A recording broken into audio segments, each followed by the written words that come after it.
Be sure to support the n.W.bro podcast by hitting the like button on this video, as well as subscribing to our YouTube channel. You can also follow us on Facebook at facebook.com/n.w.bro podcast and on Twitter, username n.w.bro podcast. Thank you for your support. Hey everybody, this is Ian. And I'm Rhett. And this is the n.w.bro Wrestling Podcast.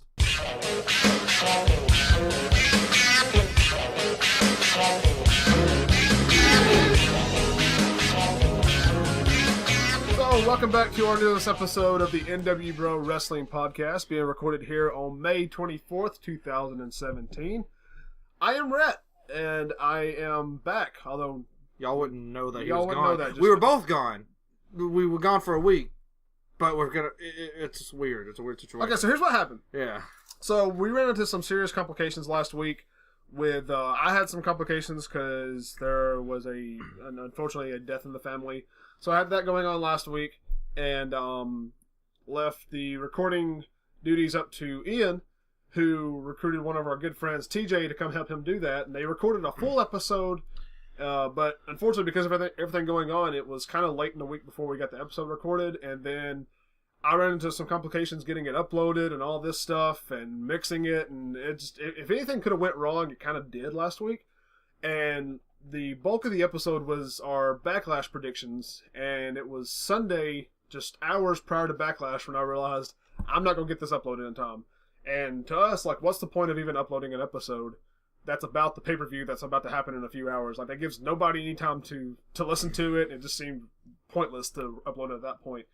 But there were some other things that they talked about in the episode, such as Adam Cole. Y'all talked about that, right? Yeah, we talked about the Adam Cole stuff, and we also touched on the Randy Orton comments for a brief moment. So yes, so and because our good friend TJ jumped in on that episode, I didn't want that episode to go completely to waste.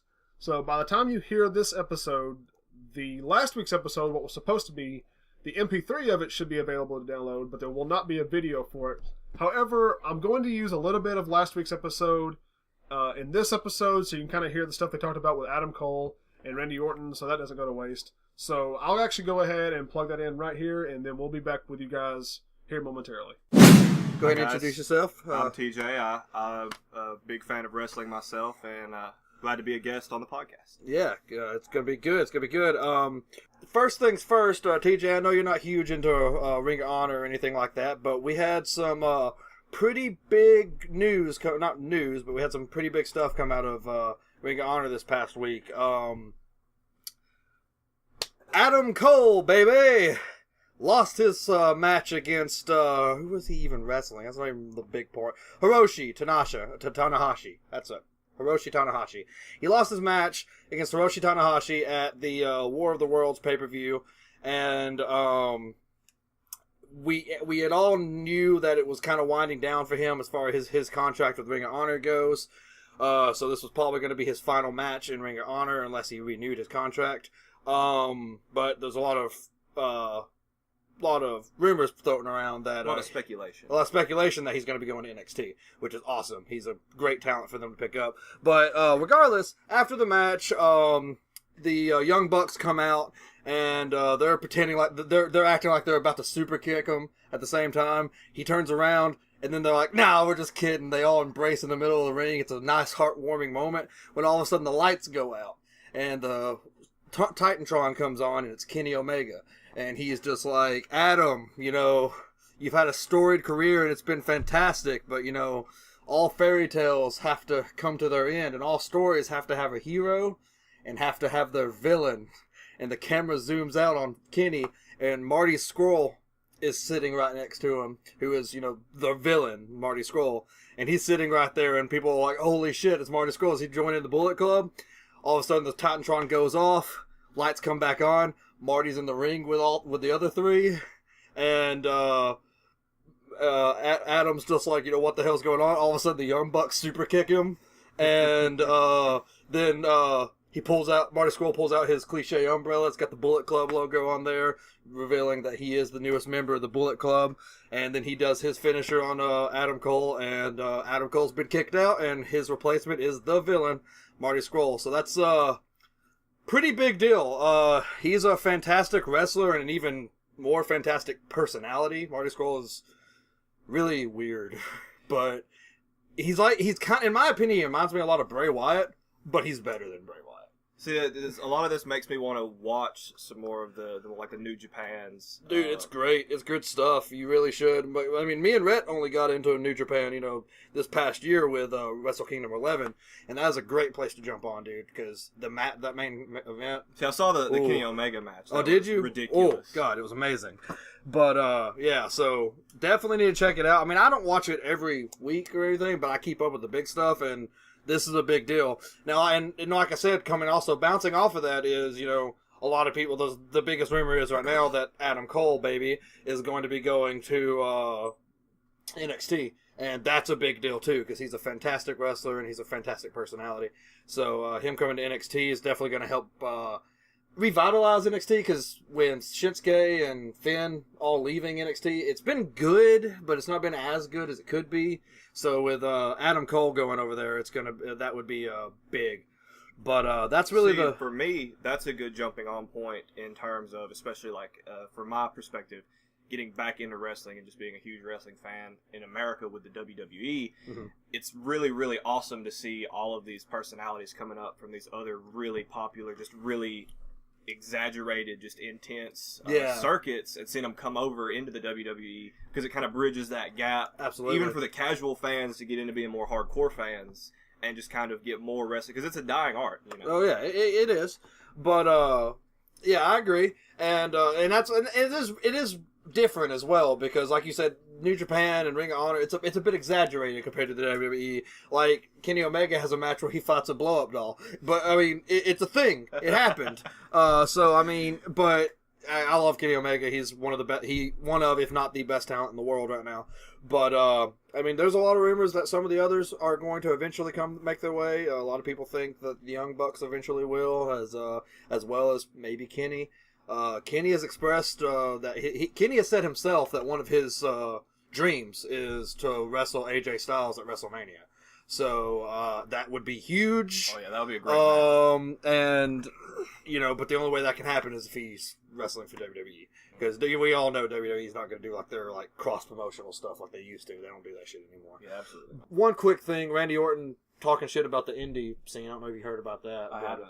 Yeah, Randy Orton posted a tweet or an interview or something where he was just saying pretty much that indie wrestling's stupid because of how out of their minds they are, the stupid shit they do. Right. And that put a lot of people on blast on him. But hard liquor fire match. Yeah, it was. Randy just seems like he's a little out of place. The only reason Randy's as big as he is because of the family he was born into. Yeah. That's the only reason Randy is in the spot he's in right now. So, he didn't have to do the indie scene thing, whereas a lot of people have to go to the indie scene to really make themselves known, and that's why they do such over-the-top stuff, is because WWE sees this this guy just did a swanton bomb off of the rafters while on fire. Let's book him. All I know is Randy Orton doesn't understand just how awesome that the upcoming Fireball Deathlock match is going to be. We can talk about that some other time, though. Yeah. But, so, that was one thing. He's been on blast about that. Alright, so welcome back to the live episode. Well, this episode. It's not going to be live for you guys, but you know what I mean. So, hopefully you enjoyed that little tidbit. Special thanks to TJ for stepping in and taking my spot while I was out. And he did a really good job, and we look forward to actually having him on the show Every now and then. One day soon. Yeah, absolutely. So, with all that out of the way, we'll go ahead and jump into what has happened this week in WWE. Starting with Backlash. Well, actually, what I want to start with, just real fast, I want to touch on this, is NXT. Oh, yeah, NXT had TakeOver Chicago Saturday night. That's a good point. We don't usually talk about a whole lot of NXT on this show unless something kind of big happens, and honestly, there hasn't been an NXT pay-per-view since before WrestleMania, so we just haven't talked to NXT at all. But overall, the show was pretty good. The main points I want to... it was really good. Don't let me downplay that. But the main things I want to talk about is the fact that there was a title change. The UK Championship was defended, where Pete Dunne actually won the UK Championship from Tyler Bate, so we had a title change there. Great match, by the way. A lot of people are saying that was the match of the weekend. I've even seen a few people say potential match of the year candidate. I've only seen highlights from that particular match because I only got to watch the last 2 matches of the night live, and everything else I've just kind of seen bits and pieces of since then. But I'm not ready to. I mean, and it's starting to kind of sound cliche at this point, but Omega and Okada just raised the bar, and to me, that's gonna be my match of the year until something just completely blows me out of the water. It's the match to beat for sure. Yeah, until something just blows it out of the water. So for me, it's not quite match of the year, the Dunn and Bate match, but still a good match. Asuka retained her title. The point where I started watching the show was Bobby Roode versus Hideo Itami. Now, I admit, going into this match, I never expected Hideo Itami to win the championship, and he didn't. Bobby Roode did retain. But man, Itami really showed up tonight. He put on a great match. Bobby Roode carried a lot of it, granted, but Itami looked really good. And it was a good match, and there was a couple of spots here and there we thought, could Itami actually win this match? And he didn't, but I mean, he was able to hit the go to sleep on Bobby Roode. Roode rolled out of the ring strategically. That's the thing about Bobby Roode. He's very strategic. He's so smart the way he wrestles. He's very fun to wrestle. Nothing like flashy about him, but just the things he does really impresses me. Yeah. So he did retain, but kudos to Hideo Itami for putting on a heck of a match in his championship opportunity. He's definitely earned an opportunity at the title, if not winning the thing. Yeah, absolutely. So I definitely look forward to seeing more of him in the future. Hopefully it's on the main roster, but I get a sneaking suspicion he might go to 205 Live. But we'll see what happens there. But the pay-per-view actually ended with the Authors of Pain putting their titles on the line against DIY in a ladder match. This was a fantastic match. In going into it, I didn't really know if this was going to be DIY's last farewell, kind of like their send-off, or if they might actually take the title since it was a match kind of more suited towards them rather than Authors of Pain. There were some great spots in this match. There was one where there was this ladder sitting outside the ring. It was been out there pretty much the entire match. And at one point, the Authors of Pain had took ladders and placed one on each side of the other ladder that was standing out here. I'm trying to paint this picture for you. There's a ladder standing up, and they placed a ladder going from the ring to the guardrail, just setting horizontally. Okay. And there was one on each side of the ladder that was already standing up. Yeah. So what they were going to do was they were going to do a powerbomb off the apron to both Gargano and Ciampa onto the ladders, but they reversed out of it, managed to super kick them. Well, just kick them really on Authors of Pain onto the ladders, which then they dived off the ladder that was in the middle of it onto both Authors of Pain that was on their respective ladders. Yeah. Really cool spot. Great match, but at the end of it, the Authors of Pain came away with it. They hit their, I don't know what the name of their move is, but it's where they both take one opponent, they powerbomb them, but they hang on to them, they lift them back up, slam their backs against each other, their opponents' backs against each other, and then powerbomb them again. Yeah. I don't know what the name of that move is, but they hit that, then they climbed up and got the ladders. Or got the titles, rather. Got the ladder. It's a ladder hanging off the rope. Anyway. Yeah. So they retained. So the match was good, but it's what happened after the match that is worth noting more than anything here. There's Gargano and Ciampa are standing in the ring. They're getting the crowd's cheering them on. It does feel like it might be their last hurrah in NXT before they go to main. They got their arms around each other. They're taking in the praise from the crowd. They help each other up the ramp, up to the stage. They're kind of waving off at the crowd. And the watermark hits. That watermark you see at the end of every episode. And this is kind of what surprised me. That hits. That's in the bottom corner, so it looks like it's fixing to go off. And finally, Ciampa looks at Gargano. God, I'll spit this out eventually. And says, "This wasn't your moment. This is mine." And then just proceeds to just whip his ass. Just total heel turn from Ciampa. The entire time Gargano's got this look on his face like, why are you doing this? And he's just getting beat down. And it's just, yeah, it shocked me. It really surprised me. I immediately messaged Ian after it was over with and said, did you see that? Because I'm actually kind of shocked by what I just saw. I didn't expect it. Although, I mean, I know when they first started off, they didn't really want to be a tag team. And I think there was a little bit of tension kind of brewing back when they both competed against each other at the Cruiserweight Classic. But overall, they've been a great tag team. Super popular tag team, really over with the crowd, and yeah, now they're broke up, and I expect to see this probably continue in NXT. I doubt they split up. Well, actually, I think Ciampa, even though he's the one who did the heel turn, I think he's got like a leg injury now, actually, so we'll have to wait and see what happens. But yeah, the pay-per-view ended with a shocker where they broke up and heel turned from Ciampa. So that was rather interesting. Well, we don't know that they broke up. No, it's pretty much done. No, it's. I mean, you can bounce back from that. Not really. I mean, remember when Red Fruit clothesline Sky Blue right after winning the that title? Was non-canon. That happened on your 2K game. That didn't actually happen in real life. LMFAO have never wrestled a day in their lives in WWE, much less, to my knowledge, a day in their lives. So yeah, that was definitely just fan creation on your part. But anyway, so that ended NXT TakeOver Chicago. Yeah, leads us into WWE Backlash. SmackDown Live pay-per-view. We like I said, like we were talking about earlier, we did make our predictions for Backlash on the episode last week. Did we include that part into the? Or are you gonna include that part? No, because that was the bulk of the episode, and that's over with. So as we go through this, okay, we'll just say who predicted who and what, and we'll include TJ's predictions on there. As well. I mean he participated, so let's go ahead and put him in here too. So the show started off with the pre-show with Ty Dillinger versus Aiden English. Me and TJ both had Aiden English. You had Ty Dillinger. I did call Ty Dillinger.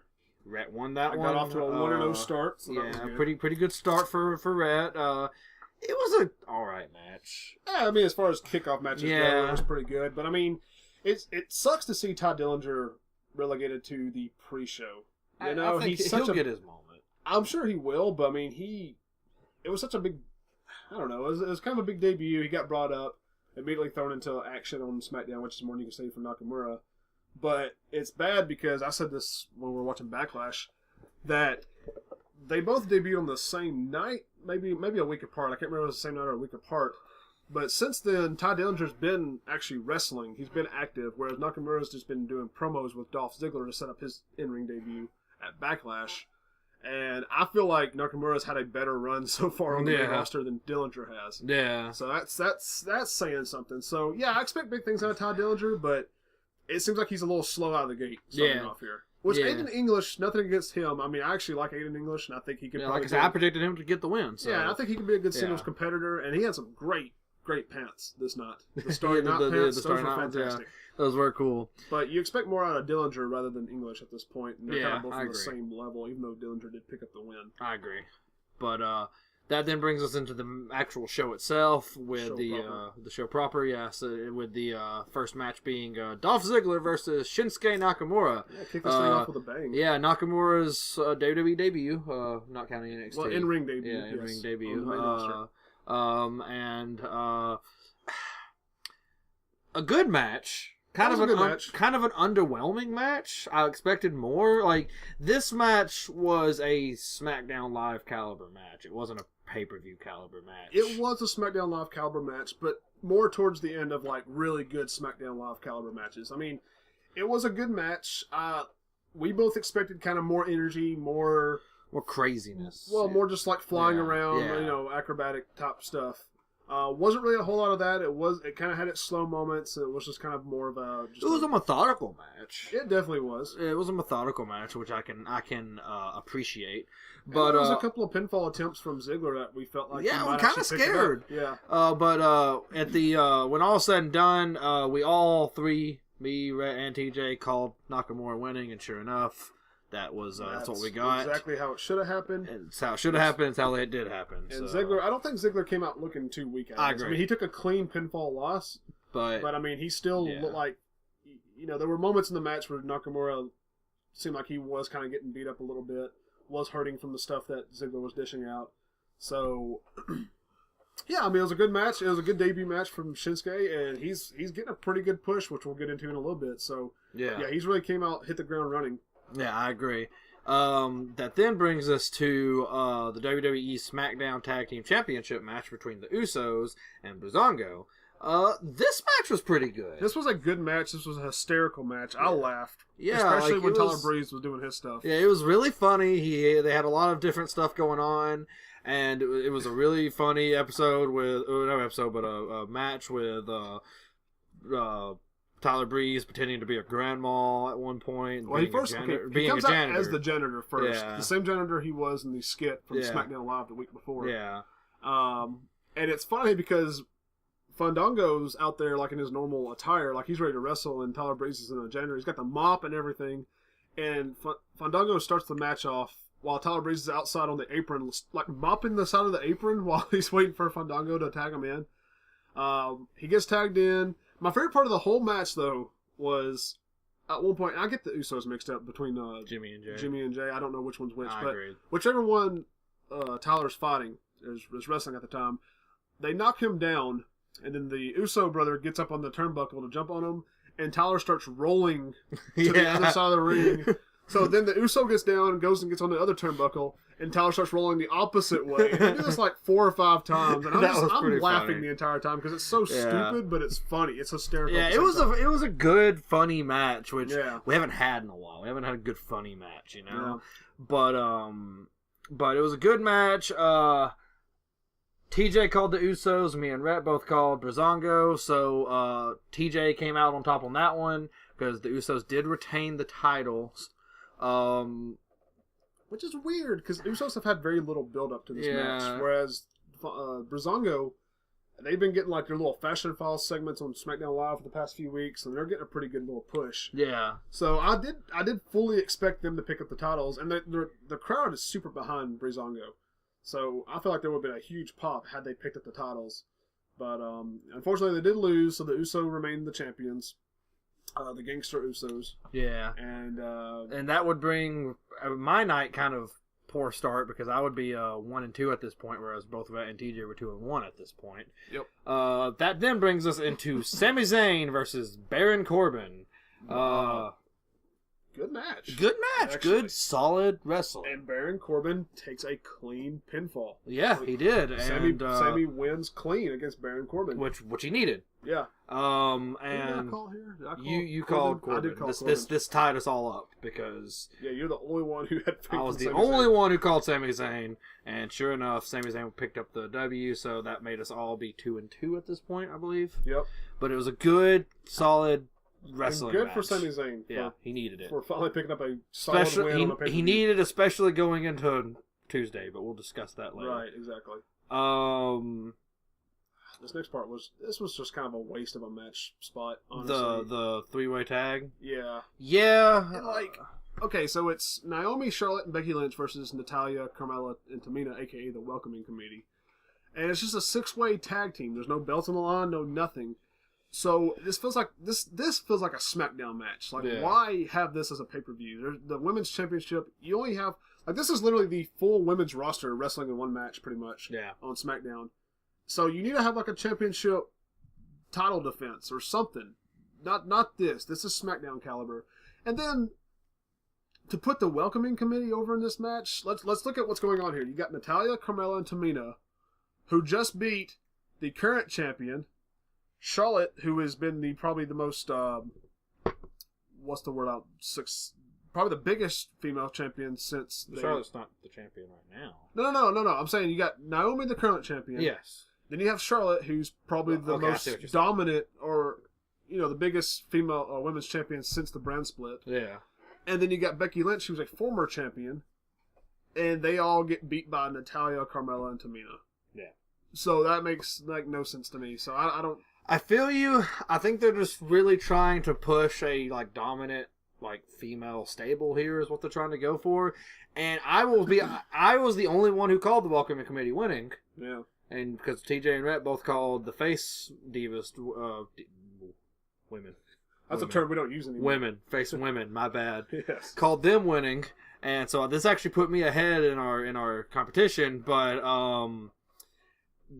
that being said, the main reason I called the Welcoming Committee winning was because I thought it might lead to the Becky Lynch heel turn. Especially with her being the one to tap out.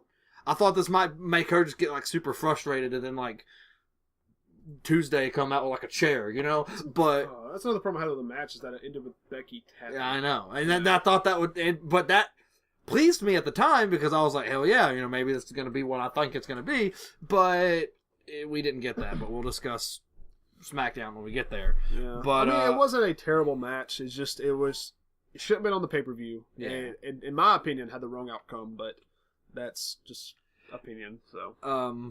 So yeah. After this match, I would take the lead, which would be 3-2, and they would both be 2-3 at this point. Yeah. Yeah.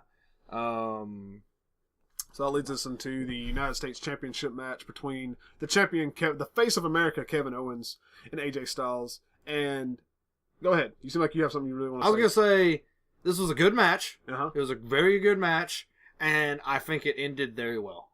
I think it did too. Some people might agree and might disagree because it was a count-out win, but it makes both people stay strong. It's a perfect chapter 1 between these two, honestly. Absolutely. Now, the way it ended does kind of reek of, like, weekly TV ending for a match, but no, they're not done. We're going to see more AJ Styles versus Kevin Owens. I almost can promise you that. And this was and it made both people come out strong. I mean, Kevin Owens picked up the win, and AJ only lost because of a freak, like his leg going through the announce table and getting hung up in ropes, and he gets counted out. Yeah. So, I mean, he didn't take a pinfall loss, nothing. So they both come out looking good out of this match. And Owens retains, which I think he should right now because they're really pushing this Face of America thing. Yeah, and all three of us called that. So yes, we did. We all took a W on this one. We did. But yeah, the match was really good. I actually would give this my match of the night, to be honest with you. It was a good match. Really good match. Yeah. Who would you give the match to that? Yeah, probably this one. Yeah. No, I'm not. Because, I mean, the main event was good, but I don't know, man. Luke Harper and Eric Rowan was awful. Speaking of, Luke Harper versus Eric Rowan. Moving forward, this was a shit show. Worst match of the night was... Most pointless match of the night. It was not a good match. It's a stupid match. Like, who gives a fuck? And why is it going on before the main event? This should have been pre-show. Yeah. Or, like, YouTube. You're right. This should have been where Dillinger and English were. You know, like, this being in the pre-show and them being in the main show would have made way more sense to me. I mean, I guess I can kind of understand it because Luke Harper has been closer to the main event status than what Dillinger or English has so far. But I mean, I could not give a lesser fuck about this match. Yeah. Who won? Luke Harper? Yeah, Harper won. We all call Luke Harper winning. Which he should. He should have won. He did. So we all got another W here. It wasn't just a great match. I mean, it was just a pointless, dumb match. No offense to the competitors. It's just the booking's awful. It was not a good. Yeah, it was not a good booking. Unfortunately, once that was out of the way, we get to our much anticipated main event, WWE Championship, with the champion Randy Orton versus the Ultimate Jobber, the controversial rising competitor Jinder Mahal. Yeah, and a pretty good match. Yeah, good match. I mean, it's still apparent at times that Mahal needs to be carried, which Randy Orton is a very safe worker. And, you know, he can help you. He'll definitely carry you, make you look good. He did a great job of doing that on this particular night. But, best part of the match, though, was when they're outside the ring and the Singh brothers are messing with him. And he throws one over him, like, over the announce table, and then he gets to the other one. He tries to, like, kind of flip him over the announce table, but he does it. I don't think it's what he did. I think it's the way the Singh brother took it. Yeah. He took it, he like flipped so awkwardly, too much and and landed like straight on his neck. And Orton knew. The look on Orton's face as soon as it was over with was hilarious. Like, oh, fuck. Yeah, he had this look on his face like he might have just died. I don't know. It was hilarious. I should probably go check on him, which I think he did because he did walk back over there, you know, acting like he's fixing to beat on him some more. But I think he was just kind of checking on him. Hey, bro, you all right? Yeah, because I mean, Randy Orton. Say what you want about him or his actual, you know, him personally, but he's a very safe worker. Yeah. So.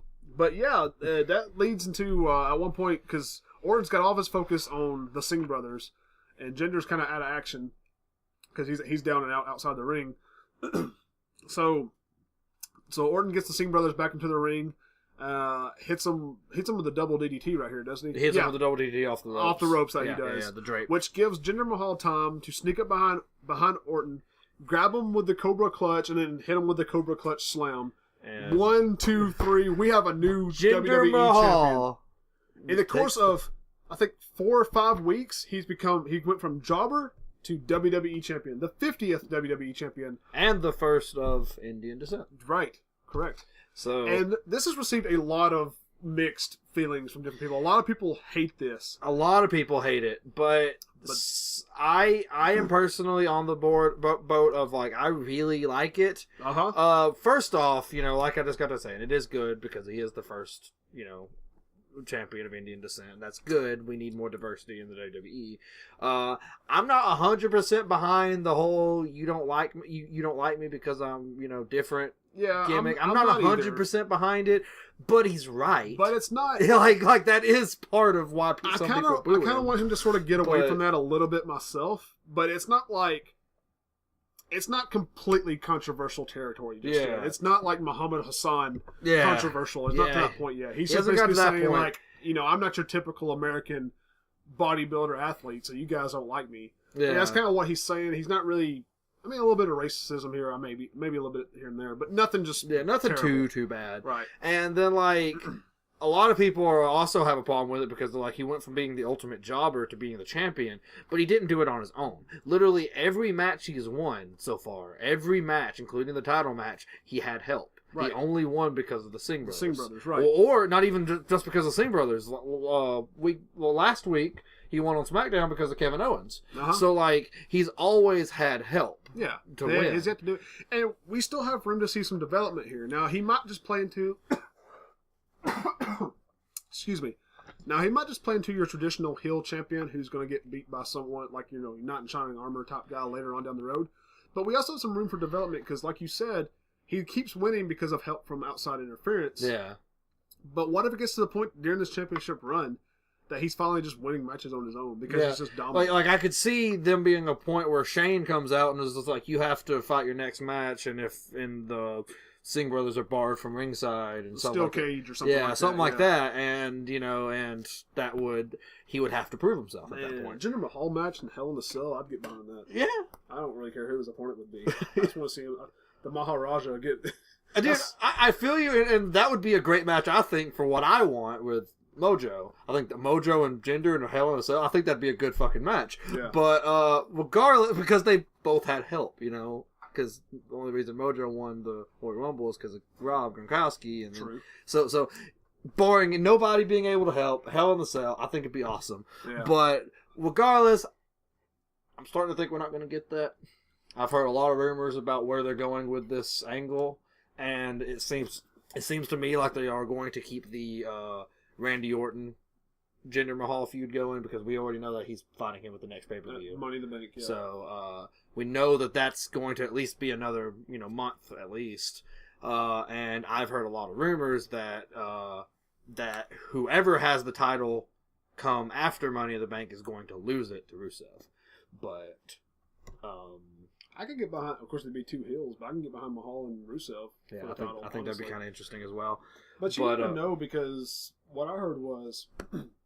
I think leading up to Backlash, they had planned for Mahal to win, and then the day of, they changed their mind. They're going to let Orton win it. I've heard mixed things. I've heard that it went back and forth leading up to Backlash. And that's what I'm saying. Like, they didn't come to an actual agreement on it until 2 hours before the match. That's what I've heard, too.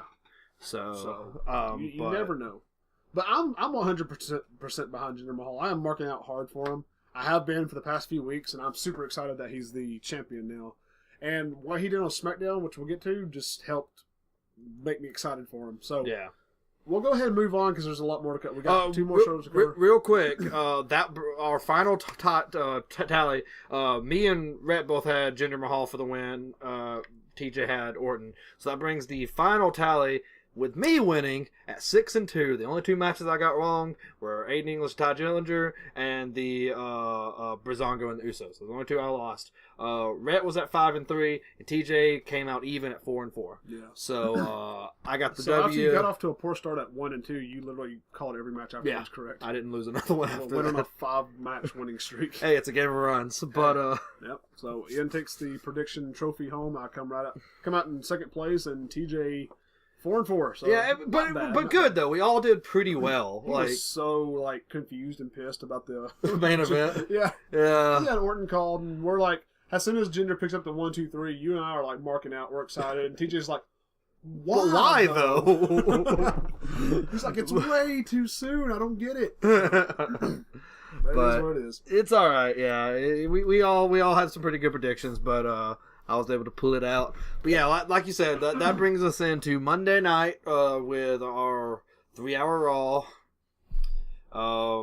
I don't like Raw being 3 hours. I hate Raw. I don't. It's so. And this show was I thought this episode was okay, but it's just drug out, man. Yeah, because that's the problem. Like, there was so much filler. There was so much filler in it that, like, you could just cut out, like, a good hour of it, and it would just be so much better. But, Cruiserweights. Get rid of the cruiserweight stuff. yes, get rid of the cruiserweight stuff. Get rid of all the, like I said, the filler. Like, get rid of all those. I like backstage segments, but literally there's so many backstage segments in Raw. Like... And Kurt's not nearly as involved as he needs to be. I agree. Like, if you're going to have a bunch of backstage segments, have them be Kurt doing his thing. Doing something. Yeah. Being involved with the show, other than at the very beginning and at the very end of the show, like he's kind of been doing here lately. But we open with a big announcement. Like a 20-minute like promo from Bray Wyatt. Like a sermon from Bray Wyatt for about 15 minutes. Well, first we open with the announcement of the Fatal 5-Way. Mm-hmm. About there's going to be a Fatal 5-Way. Extreme... Well, we knew that already. They did that last week. That's right. Yeah, that wasn't an announcement. They okay, well, they showed a video highlighting it. Yeah. Okay, and then Bray comes out and gives another sermon on the snake. Yeah. Long story short, he's basically saying he's the only one on the Raw roster who can take down Brock Lesnar. In which case, Roman Reigns comes out to a just massive amount of boos, like always, and disputes what Bray Wyatt is saying, and does that? Let's see if I get this right. Does that lead into a match before Samoa Joe? Because so they start wrestling each other. Kurt comes out and says that they're. That's right. Kurt comes out, and puts that match together. Roman Reigns versus Bray Wyatt. Middle of the match, Samoa Joe comes down, starts interfering. Match is called disqualification. Roman Reigns technically wins by DQ because he was the first one to get hit. Yeah. But they all start just beating the shit out of each other pretty much. Yeah. But Samoa Joe's got Bray Wyatt in his Kakina clutch or whatever it's called. Yeah. Which brings out Seth Rollins. He comes out, starts... He gets involved. And that leads Samoa Joe back to the... he escapes, goes to the back. Which we have a commercial break. Come back. It's backstage with Roman Reigns and Seth Rollins. Roman's saying, I've told you before, I don't need your help. And Seth's like, I wasn't out there for you. I was out there to get revenge on Samoa Joe. Yeah. Kurt pops up and says, at Extreme Rules, you guys are going to be all against each other. But tonight, it's all about teamwork for some stupid reason. So he put together a match to end the show out. Main event. It's going to be Seth Rollins and Roman Reigns in a tag team against Samoa Joe and Bray Wyatt. So he puts that together.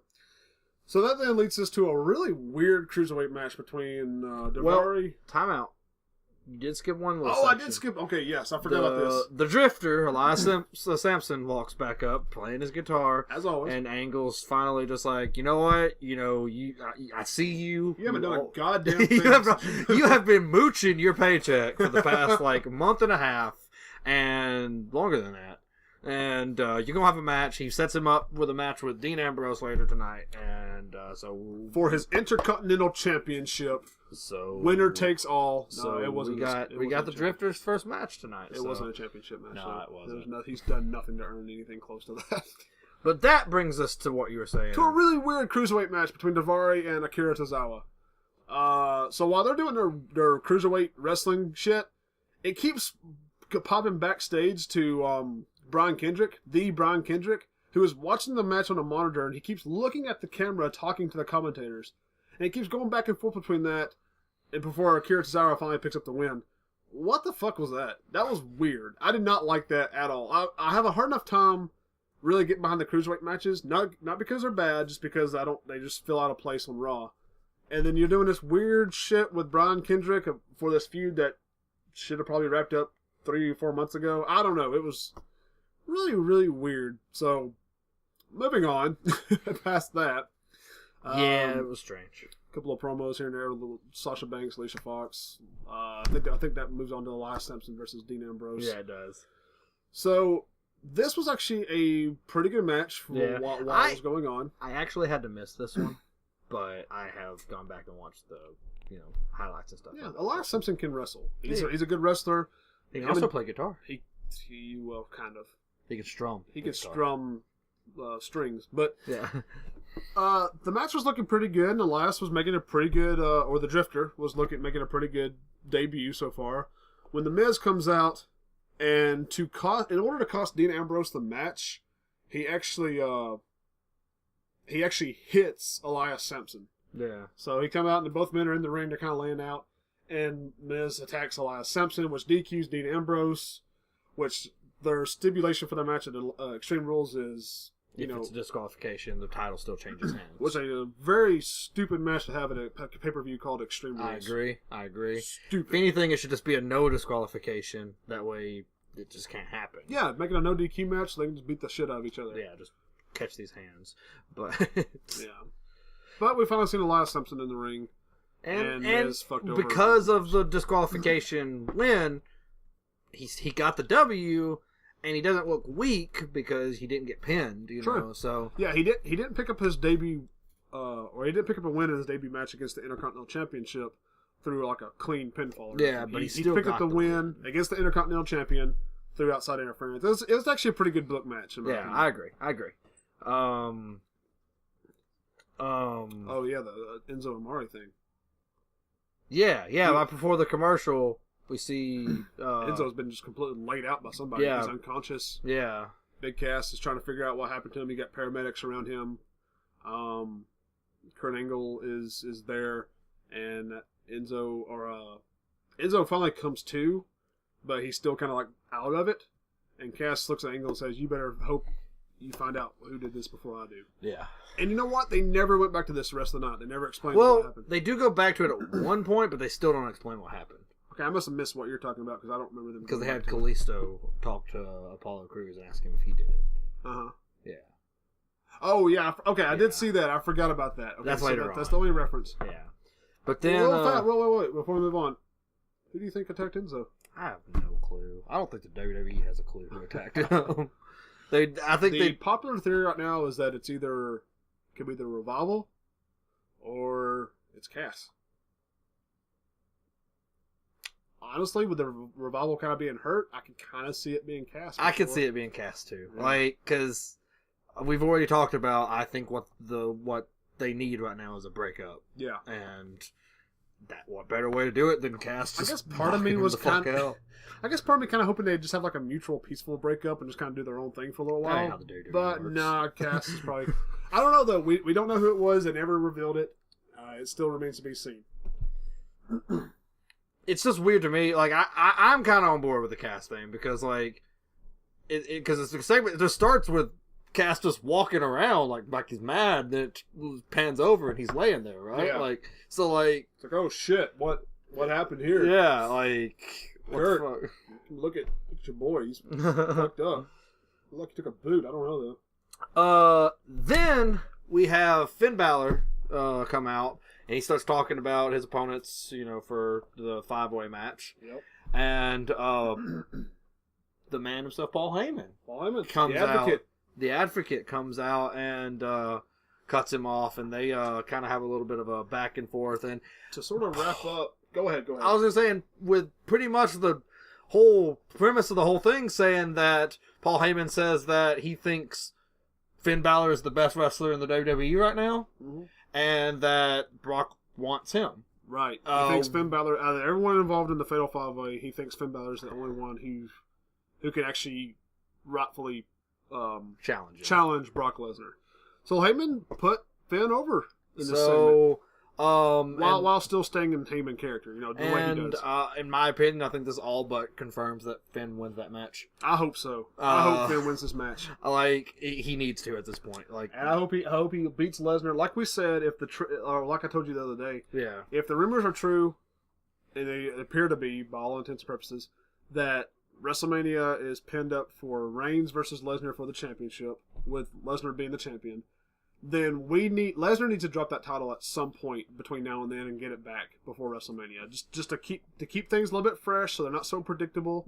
Drop the title. Who better to drop it to than Finn Balor, who didn't lose the title in the first place? Absolutely. Give him an actual, even if it's just a month, give him an actual title run. Absolutely. And he can lose it back to Lesnar. I don't want him to see him do that, but he can for all I care. He just needs something. They need to do something in between now and WrestleMania to keep that, like I said, not so unpredictable. And especially if they do want Lesnar to be the champion when at Mania against Roman Reigns, give the title to someone else for a while so that their title will actually be on Raw. Right. Like, because it's not been on Raw for a month now. So the champion hasn't been on Raw. That's what I'm saying. Like, so yeah.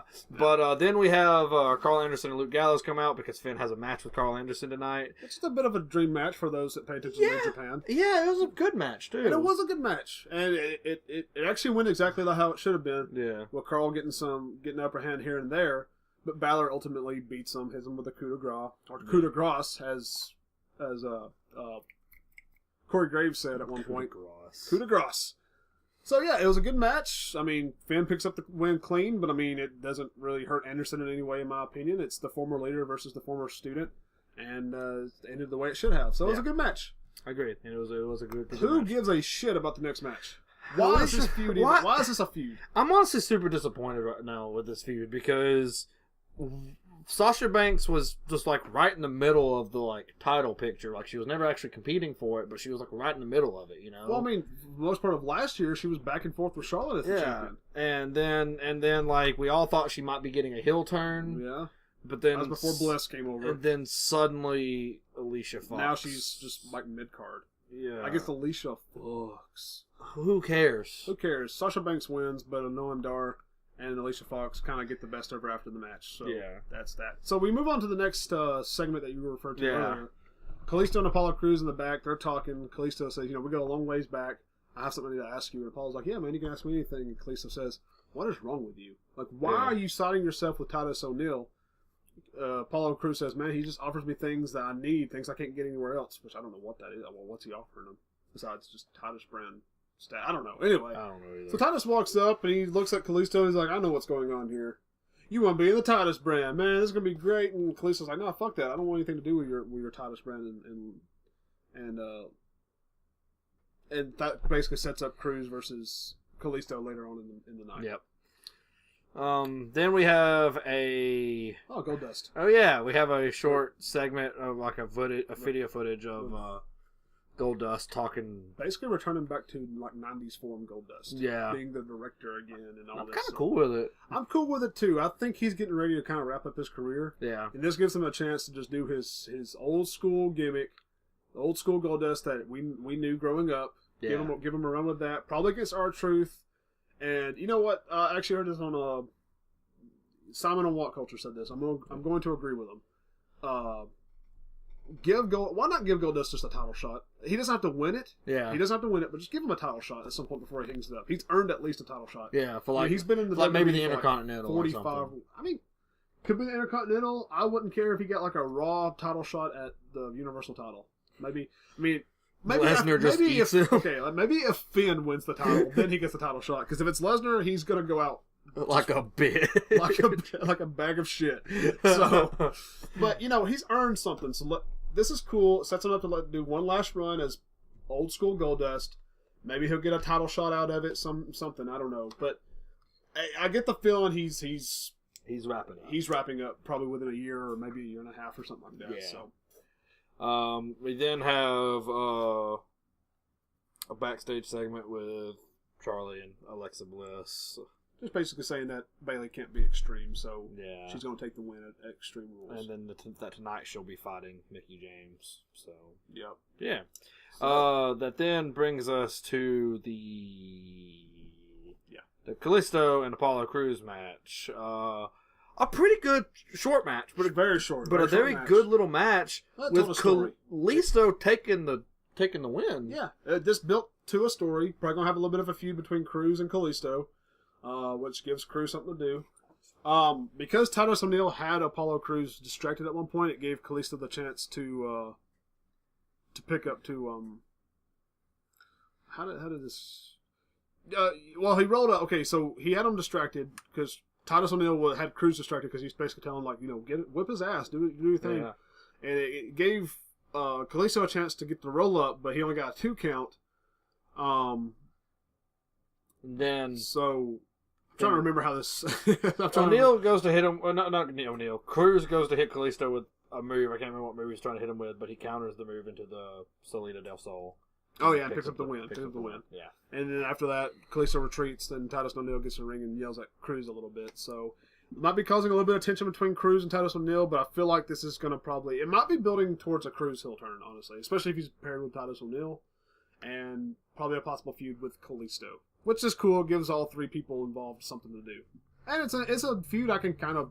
it's not something I'm going to be just hyped about from show to show. But, I mean, I'll be interested in it. Yeah. So why not? Yeah, and I'm excited mainly for Kalisto. Because Yeah. I think he deserves to have some good, screen time. Because I think he's a good wrestler.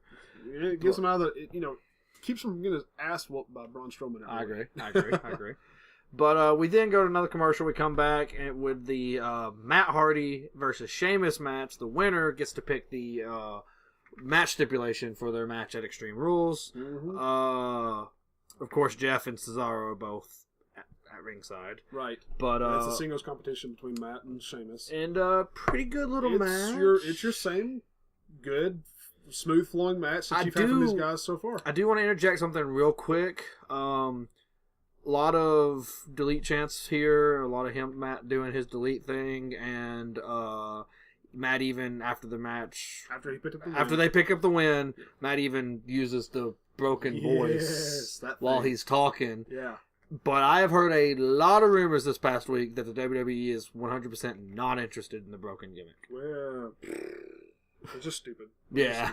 So they're letting Matt and Jeff, especially Matt, kind of use bits and pieces of it here and there. But it's by no means full broken. It's not even close. Hopefully, which I mean, some more rumors I'm hearing is that I know Mr. McMahon, Vince, even before the broken stuff started, he was interested in bringing back Jeff for a singles run. Yeah. And I think he's still big on having Jeff do a singles run. So that might be why they're not going full broken right now, because they kind of want to split these guys up here pretty within the next couple of pay-per-views so they can do a singles run. Yeah. Which, I mean, at that point, if they're going to do that, they should probably wait and then let Matt do broken then. Because Jeff, Brother Nero was okay, but Matt made broken. That, it's Matt's gimmick. But, at the end of the match, like we said, Matt picks up the win. And then they say that the stipulation is going to be a steel cage match. Yeah. Personally, I think the Hardys picking up the win here, Matt picking up the win here and being able to choose the stipulation, I think they lose at Extreme Rules. Oh, probably. That would. Which I mean, we thought they were probably going to lose the last pay-per-view. Yeah. Kind of leading to the broken stuff back when I was still. But I mean, if they lose at the next pay-per-view and then have a match like have the rematch like on Raw, that can be them slowly but surely moving to the singles stuff like you were talking about. Which I would be excited about because Jeff is my favorite wrestler for over the past 10 years or so, and I would be excited to see some more. Another good solid singles run from Jeff before they finally, because they're both in their 40s. Yeah, they're not getting any younger. So I love Jeff Hardy, so I would love to see a Jeff singles run. Maybe pick up an Intercontinental title or something along the way. If not, let him go after Lesnar again. That's how Lesnar debuted, was against the singles competition against Jeff. So, what kind of shit would it be if Jeff picked up the title from Lesnar at some point between now and WrestleMania? Be pretty wild. I don't see it happening with Finn Balor and all the other rising talent coming up. That would be a hell of a match. Jeff Hardy versus Finn Balor? Mm-hmm. Fuck. It would probably be a Raw match, but shit. Yeah, I agree. And Balor would probably pick up the win. Probably. But I would still love to see it. I would mark out for it pretty hard. But, another cruiserweight match. Have a cruiserweight match between Tony Nese and Austin Aries. Austin Aries taps him out. Which, I will say, the end of this match was really cool. The end was the way he taps him out was really cool. Mm-hmm. Because Aries has him in a guillotine choke, and then Nese goes to front suplex to get out, but, Austin, flips over him and hits him with the last chancery. And it puts him in that submission and pulls out the win. It was a really cool thing. And then Neville comes in and Austin Aries leaves, and Neville attacks Nese with the Rings of Saturn and makes him tap out to that. And then, which we know now that Aries and Neville's having a submission match at Extreme Rules, which that I can get behind. I'll actually really enjoy seeing a submission match between these two guys. And God, does Aries finally pick it up this time? He's lost twice to him now. He needs to. Yeah. Because it's starting to get stale. When Neville first won the title, I was behind it. He earned it. And when he retained at WrestleMania, I was behind that because he earned that. But now it's getting a little stale. We need to see a change of pace. We then go into Mickie James versus Alexa Bliss. Just a regular match. Alexa wins. Alexa wins. Afterwards, she gets the kendo stick, starts wailing on Mickie James, which Bayley comes out to help, which gives Alexa a chance. No, well, actually, at one point, after a little bit of a scuffle, Bayley gets the kendo stick and looks like she's about to hit Alexa with it, and Alexa gets out of the ring in time. Like she looks up at her like scared, and Bayley hesitates. Yeah, and then she takes advantage and bails. Then she bails. So then Bayley goes and checks on Mickie, and that's that. Yeah. So we then come into the final match of the night, right? Main event, yes. Main event, yes. And it's the tag team match between Bray Wyatt and Samoa Joe versus Seth Rollins and Roman Reigns. And this is kind of an example of, being a 3-hour show and all the filler and stuff like that. This match was great, not filler, but two of these people already fought tonight. Right. You know what I'm saying? Yeah. But this was a good match. This was a good match. I'm not huge on shows ending with weekly shows ending with a tag team main event, which I'll say something different for SmackDown actually. But with the time of watching this, I wasn't big on this decision. Yeah. But it was a good match. And it ended with Bray Wyatt and Samoa Joe. They picked up the win, but they didn't pick it up by pinfall, did they? Wasn't it No, Joe gets the coquina clutch on Rollins, and Rollins can't tap out, so the ref has to call for the bell. That's right. He passes out. Yeah.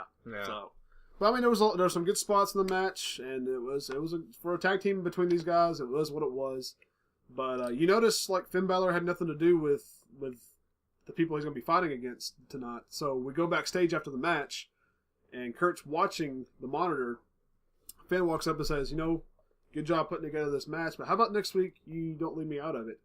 And Kurt says, I got a plan for you. I know you want these guys, but you're going to have to wait till Extreme Rules before you get all them. But what you're going to do next week is it's going to be a triple threat between Finn Balor, as Kurt I noticed Kurt that. kind of cringeworthy. It's going to be triple threat between Finn Balor, Bray Wyatt, and Samoa Joe. And then Seth Rollins and Roman Reigns are going to be in singles action. And those are going to be co-main events. Yep. So, which, I can get behind both those decisions. I think both of those are going to be good matches. They sound like pay-per-view matches, honestly, because it sounds like they're giving us too much on Raw. Yeah. Because we got two former Shield members fighting each other. That sounds pay-per-view. Yeah. Triple threat between Finn Balor, Samoa Joe, and Bray Wyatt. That's pretty big. Like a pay-per-view match. But we're getting it on Raw. So for free TV, we're going to get that before the Fatal 5-Way at Extreme Rules. So overall, the Raw gets a thumbs up. It wasn't great. It wasn't terrible, but it was watchable. But if it was 2 hours, it would have been great. But now let's talk about a fucking great show. SmackDown was amazing. SmackDown Live was fan-fucking-tastic this week. Blew Raw out of the water. We start the show off with, first of all, we see Jinder Mahal arriving at the arena, and he's got a full fucking police surrounding him. The Singh brothers in an Escalade, while Jinder's in a limo or something. I mean, it's like a full convoy bringing the new WWE champion to the ring. And then Shane comes out, bringing him to the arena, I'm sorry. And then Shane comes out to the ring to announce the Money in the Bank participants, because the Money in the Bank pay-per-view will be the next SmackDown pay-per-view. Mm-hmm. So he first calls out AJ Styles. Then he calls out Baron Corbin. Then he calls out Sami Zayn. Calls out Dolph Ziggler. We got 4. And then Kevin Owens' music hits. He starts walking out. Shane interrupts him and says, good and well you're not in this match. Our next participant is... And then Shinsuke Nakamura. Yeah. Already getting a hell of a push in the match. He's getting a Money in the Bank opportunity here. Yeah. So they get in there. Shane starts to announce that these are the main members, which Owens has a problem with. He says, I'm the United States champion.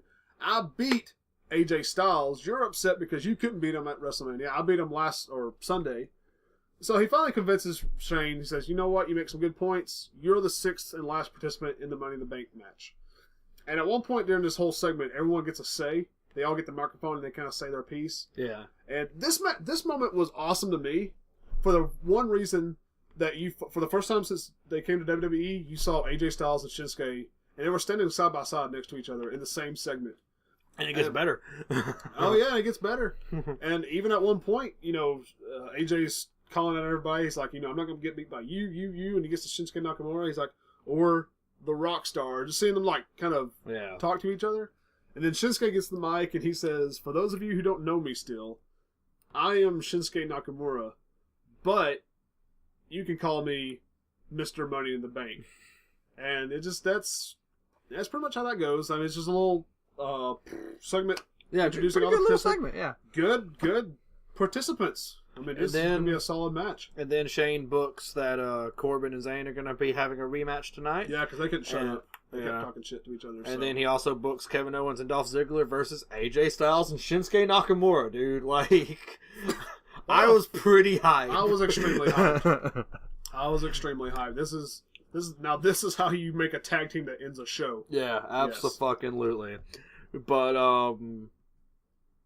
then we get Charlotte and Becky Lynch versus two members of the Welcome Committee. Yeah, this sort of stuff's fine on SmackDown Live. It just shouldn't be on the pay-per-view, the tag team. But, like... And at least Charlotte and Becky won this match. Yeah, it was just I don't think it was a great match. It wasn't fantastic. It was decent enough to me. It's still just odd for me to see Charlotte be babyface after she was so successful being heel. Yeah. But, no, I mean, it was an okay match. It was pretty decent. And Charlotte and Becky won, so the faces get a win after they lost at the pay-per-view. So then we get Baron Corbin. This match. Versus Sami Zayn. The match starts, like, as soon as they get back from commercial, the match starts. Mm-hmm. And, they lock up. Corbin, throws Zayn across the ring, and then Zayn hits a roll-up and wins. Yep. Just a quick... This is such a quick match. And Sami picks up the win with a quick roll-up pretty much right after the match started, and picks up the win against Baron Corbin, which would prove to be like a terrible mistake on his part. Yeah, because then Corbin proceeds to beat the shit out of him. Like, all through the arena. Yeah. Like, he gets him outside the ring, he gets him back into, like, the production tables and all this sort of shit, and he's just beating the hell out of him, and he finally just leaves. They have to bring out a stretcher to get Sami Zayn out of there, and it's just... After it started off so well for Sami Zayn, it ended very badly. Yeah, and he had to get EMT'd out. But it gives Corbin his... I didn't think he looked weak coming out of the match at Backlash, but this definitely gives him his edge back. Anything he lost, this gives it back to him, so it still makes him look like the it gives it back to him. It gives it back to him with Sami still getting the W. Right. Which is good. Yeah, like, so Sami still got 2 wins over Baron Corbin, but Baron Corbin ended the night looking very dominant. So then we get to a really awesome segment backstage with AJ Styles and Shinsuke. Yeah. AJ walks up to him and says, I haven't had a chance to welcome you to SmackDown yet, and you and I go way back. We headlined Tokyo Dome. We got each other's respect. I just want to be the first to welcome you to SmackDown Live. But, tonight we're a team, but at Money in the Bank, I'm going to get that briefcase. And Shinsuke, here's the thing with Shinsuke, because I've heard him talk a little bit in English here and there, like when he's on TV, and he's very, limited. And I'm not sure how much English he's actually understanding when he's out there in the ring and everyone's talking around him. I don't know. He might understand every word for all I know. Yeah. I honestly don't know. So I was kind of iffy about how well he would do in a Money in the Bank match or in backstage promos, that type of thing. Yeah. But he handled this pretty well. He said, he looked at AJ Styles and he said, AJ, this might be the house that you built. But after the Money in the Bank, this is going to be my playground. Yeah. He walks off, and AJ's like, playground? Really? But no, he's like, playground? He's like, that was actually kind of cool. So I loved it. They got great chemistry together, and they're going to be able to put on some great fucking matches. And we come from that segment into another funny segment of Breezango turning in their badges. Yeah, this was great. This was pretty funny. This was really good. Because Shane's right there, and there's like, Commissioner, we're here to... we failed, we couldn't, solve the case. They got a box full of shit. Yeah. Like all their shit from the fashion stuff. And they like turn in their badges, and they're like, you want our guns? And he's like, y'all got guns? And they pull out like water guns or something. Cheap-ass water guns from like the dollar store. And Shane's like, okay. And they start like giving stuff away, and at one point Tyler starts taking off his pants, and Shane's like, whoa, okay, stop. You guys are doing way too much. He's like, you guys, you've earned your spot. You've shown that you belong here. So yeah, you can. I'm gonna give you guys a match. You're gonna get singles competition against each of the Usos tonight. So yeah, don't worry about it. When they were turning in their stuff, they were like, yeah, the Usos were just, their day one was slightly more H than ours. From that match, from that skit from last week. Yeah. So they finally look at each other, and Tyler goes, you know what this means? And Fandango goes, we're back on the case. Yeah. So it's like, let's go make our day H or whatever. Yeah. Then we have a commercial break, and we come back for Jinder Mahal's Punjabi celebration, which was exactly what I figured it would be. That was good. It was a good segment, though. Yeah, it was a good little segment. They have a bunch of like people come out playing music and dancing and stuff. Then finally, you have Mahal come out to his theme and gives a promo like his other promos, pretty much. He's like, y'all don't like me because I'm different, and I'm the champion now. Same thing he's been saying the past few weeks. But only as the champion, yes. yeah. So I thought it was a good segment. I think he does good mic work. I think he does good heel connection with the crowd, even though there are some parts of the crowd that are cheering him on. I just wonder, like, who do I have to talk to try to get his theme changed to the Pillar Man theme from JoJo's Bizarre Adventure? I actually love his theme. I like his theme too, but could you imagine if I would hype. That would be. I would, man. I'd fall on my chair. I'd be so happy. We then go from commercial. We get another video of saying Lana's coming soon. Duh. Yeah. Then we have Jey Uso versus Tyler Breeze. Quick match. Tyler picks up the win. Then we have Jimmy versus Fandango. Quick match. Fandango picks up the win. Yeah, they're both very quick. Tyler picks up the win with a roll-up. Yeah. And Fandango takes a little bit longer, but Tyler causes enough of a distraction for Fandango to pick up the roll-up. They both get the win very quickly. And Bazongo then suggests that they have a rematch with the Usos for their SmackDown Tag Team Championships, and the Usos agree. Yep. And right now. We go to a commercial, and we come back for another match with the Usos versus Bazongo for the championship. And, I was kind of thinking we might see the title change. That crowd was ready to pop if Bazongo won those titles. But we didn't. The Usos retained, but I think it's coming. It was a good match, though. It was a good match. This might have been a better match overall in terms of just quality of the match than their pay-per-view match. Yeah. But, I think Bazongo's still firmly in that title picture. I agree. I was a little shocked because there were rumors that the New Day were going to debut. And they did on Talking Smack, but they didn't debut on the actual show. Yeah. So I thought this might lead into that. But with them coming back, I kind of wonder where they're going to play into this picture. Because you got to think they're going to get thrown into that title scene. Yeah, they have to. Yeah. So is Kofi good now? Like, I don't know if he's good to go or he's just able to like walk around and do promos. He might just be the hype man for a little while. Yeah. We then go to another commercial. We have a backstage segment with Natalya, Carmella, Becky Lynch, Tamina, and Charlotte all arguing with Shane about wanting a shot at the SmackDown Women's Championship. Oh. He books a fatal 5-way elimination match next week. I thought he was going to book a women's Money in the Bank match at Money in the Bank. That'd be kind of cool. Which it could still happen because the Fatal 5-Way's scheduled for next week, and that could end with some kind of tomfoolery that leads him to. But he did specifically state that the winner would be facing Naomi at Money in the Bank. So yeah, I guess it won't happen. But I'm just, God, that would have been great. And I think the crowd wanted that too. Yeah, women's Money in the Bank would be really cool. Mm-hmm. But we then get AJ Styles, Shinsuke Nakamura versus WWE United States Champion Kevin Owens and Dolph Ziggler. Main event. Fantastic this was match. Great match. Very high energy from start to finish. You got some hot tags here and there. At one point, Nakamura is basically getting the shit beat out of him. He's able to hot tag AJ. This was a really good match. A great SmackDown Live in-ring debut for Shinsuke. It's great to see Shinsuke and AJ tag team together, dude. And the best part of the whole thing, in my opinion, Nakamura hits the Kinshasa on Owens to pick up the win, and the ending to this match, like the aftermath of this match, felt very New Japan to me. It did, because like you have the moment there for a second where AJ's up on the turnbuckle, and Shinsuke's doing his like 3-point stance thing, and that picture was awesome. That's almost like I want that frame. I agree. Like that was a really cool picture. But then once they get down, they kind of do like a cool little arm bump thing with each other. Yeah. But then immediately just start staring each other in the eyes, and they both look up at the Money in the Bank briefcase, and they look back at each other, and there's a lot of fucking tension. Oh yeah. But it was like at first it's kind of like, we make a great team. That was great. Good job. Good job. Yeah. They look up, they look back down, and like, now it's back to business. Yeah. It was a fantastic God, I can't wait ending. to see. Yeah. Now, I got to ask, that ended the show, but I got to ask, who is your early favorite to win the Money in the Bank? I don't know, man.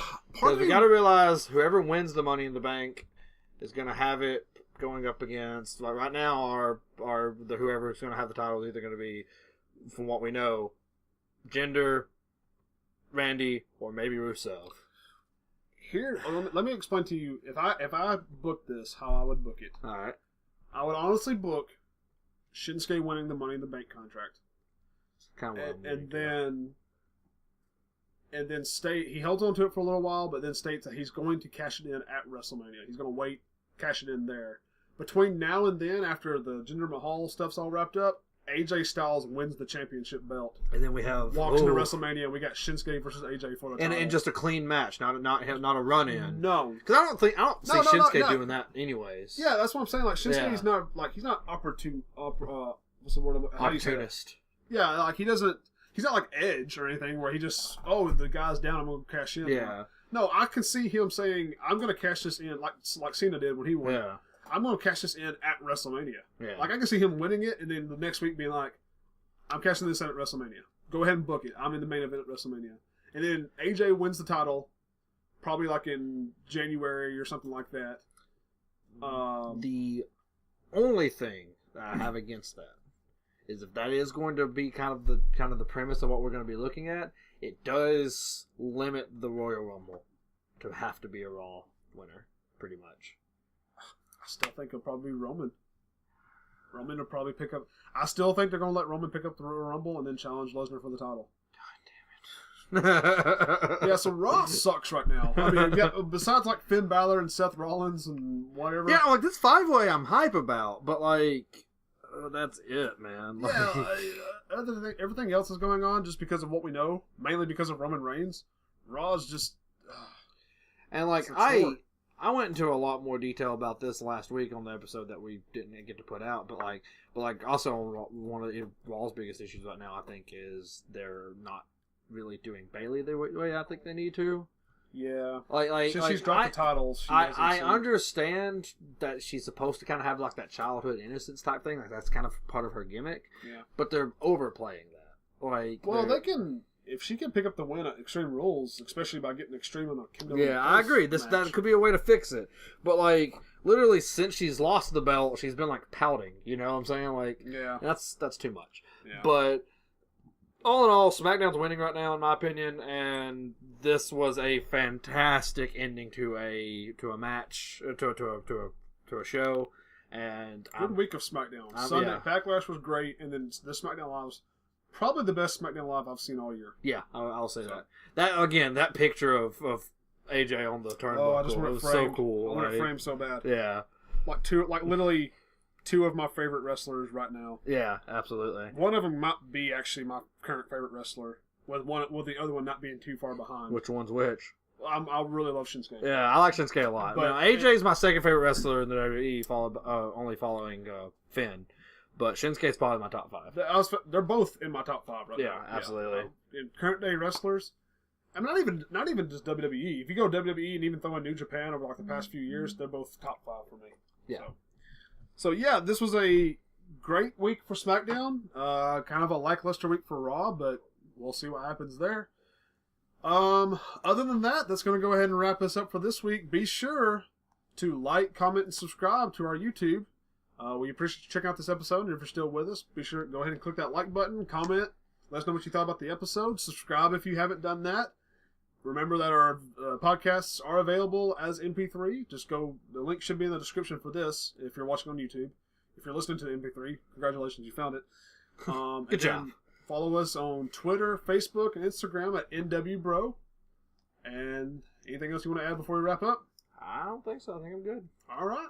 Well, guys, we'll see you next week. Oh, by the way, if you just happen to be in Atlanta this weekend, me and Ian will be at MomoCon.